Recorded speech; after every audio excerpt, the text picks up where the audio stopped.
Masidi weather siya manungaire nung chugi bagi. Kari lamgi pulis no khandisi.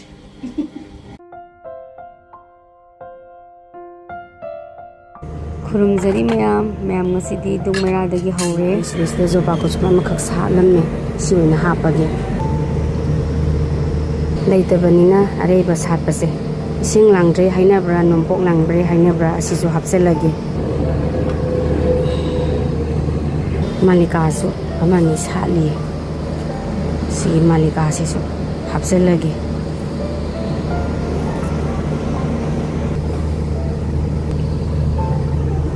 Sige bankasisu dum hapselage.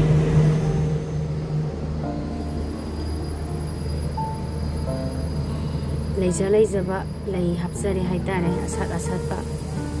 sumana ising da khara thajajari.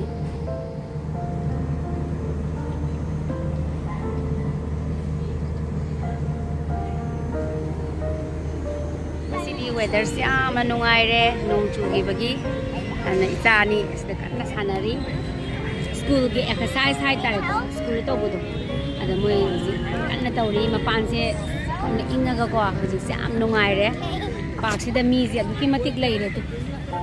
Look, I can do this. I can. mama nabi oina nupi masen nina lamba panagragadi yana sana bazani tawri jo exercise ne makhan puthok tana. Be careful to ona gani. Okay, I'll do hands. I might call you. As ngamani nana ngamoy bema. Bema, be careful. The other will be also on the hat. Come on, let's try it on me. Because I'm not a bee. That's why. It's for me. Oh God. Semua ini jenungai dengan sini. Hi. Now let's do Imong dalay ba sa yang ware na sa banda nga sini am nungai ba itare sa da ba itare ko. You can carry me. Bella Didi can carry me. Mommy, show everyone Bella Didi can carry me. Yes. Wait, eyes. Thangkat am lain thangkat kere ni jaji. Again. No, oh, stop. Mayam matam se kem da khangau de babani se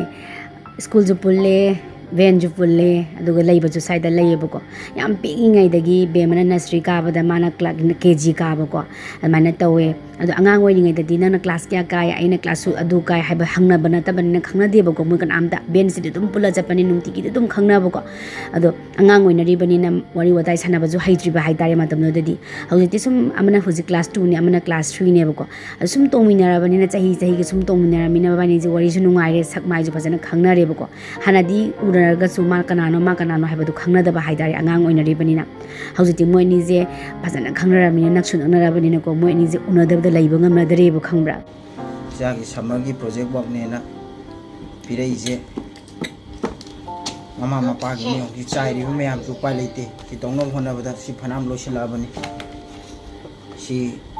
ma ji denga sai yuk tagi phanam tawre si ni moi ni school na angang gi ni samagi break ki pirei ba mayam ji di koi mama mapa koi si tawro noi na wai pi ngai ta torom da bi yai hojik tawro na tor ko chap manara bani mahan du gi makha awat pa du ni tawli moina haiba pot amung na tiam sidi boy class 8 9 5 6 7 8 9 khaman na be wani koi na tawu dus mai tawu ya ba du sum class 8 haipet 9 kara wani bani hairani ko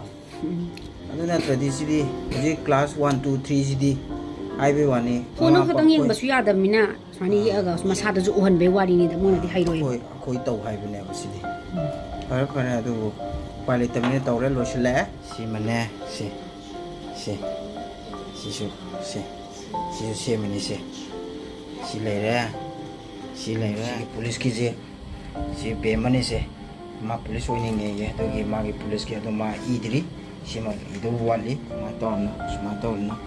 ngasi gi keno jing ni se si ado si tori me am jong si mama pa na si phammaga si tori si yang se sini si sana si de leire mama ne wana yek pa khot pa si Echagi picture si yung mama ni ye ni si yung si nani yek tra sa police oire masan pichi kari lang ge police no khang disi ꯁꯤ ꯂꯩꯔꯦ ꯑꯗꯨꯅꯤ ꯃꯌꯥꯝ ꯁꯤꯅꯤ ꯂꯣꯏꯔꯦ ꯏꯆꯥꯒꯤ ꯐꯥꯏꯜꯗ ꯍꯥꯞꯆꯜꯂꯦ ꯍꯌꯦꯡꯗꯤ ꯄꯨꯕ ꯌꯥꯔꯅꯤ school ꯀꯥꯗꯧꯔꯕꯅꯤꯅ aduna mayam haipetang ujarake isagi schoolgi summer vacationgi project work mayam se mama ga mapa ga na loina honare ada isadana thanbani yekpa khotpa gi matang de moidi khangaga su haite bako haitribanina moidi yahonre akhoi gi thabak ni haitare aduga level tawbugum masidi masada su khra knowledge le jauna ba khangna ba haidana ina level si ju moide to hon ba haitare ko sina moigi things we get from plant haitare ko adudagi phangba singduni rice ko adagi pepper spice cotton wood main tawdana tree amaga smaina sembire aini yeksabane adu isana thanba madi haitri dana ko simyam jiba angana ngana ngamdoino adagi sina location with 10 nouns ko yauba haitare ko adu singdo mountains clouds sun birds and house dog river and flowers ko pigs kind animals kharaga smain tawdana siju mama aini yeksabani mayam phajabra comment thambiramo aini yeksaraga honajabani isa jam haraujare adu than masna mana than bane bako adagi ma se kai oiba pami hai hauji ki di ma smain pami hai ko adu si mana pamjabdugi matungina sisu aini yeksabani madi yakpade amatra haidri di haidi hairagasu fazana project ki one semapda di angang do makhutun nan di haitare aduna aina smaina yekpire aduga maonda aina wahi se hairaganda mana ire ko mai toraga si magi handwriting ne aduga sisina computer gi ko parts of computer hairaganda simanje mapana print out toraga smain toraga na phandoini haye aduga wahi singse khoina hairaga maonda ihan haitare silere ko ma'am adagi last ko sin hindi gi ne char chitra haidare ko sarpa kanda khoina khwaidigi maru oiba pose sisina basing do haibina ibio haibazu da khoina sida suraj aina phajan yekpire mahara obna loire mama na am phajan yekpiyena mani yekpodo yam nana yekpa haidri ba ko aduna yekpadi yekpa adai yekpire nas aduma tha halle level toroga suraj adagi tarbus ko ice cream chata toroga smaina tawre aduga mai maming lamjingbi class 2 section C roll number 14 ana smain tawra loi sini mayam aduna yame mamang da su aina mamangi blog da su hapat kre adugi singdu su aduga sin adugi matung ta ba ngai ne basi se aduna yam bai tare si ju hekta grong loisan ba yaba nati yek ba yaba nati yengi ni ko yengaga amagi hairak pa singdu yengaga khoina yamna ko thadaraga yekja ba haitare ko kuirabani na khoiju like se thadora pa kuirabani na yek pa khotpe matang se kuirami na khoiju yamna waye boko tap pa haitara nong ma changmani si me yek pa da nong ma ayuk tagi na nong dawaram bok se phambani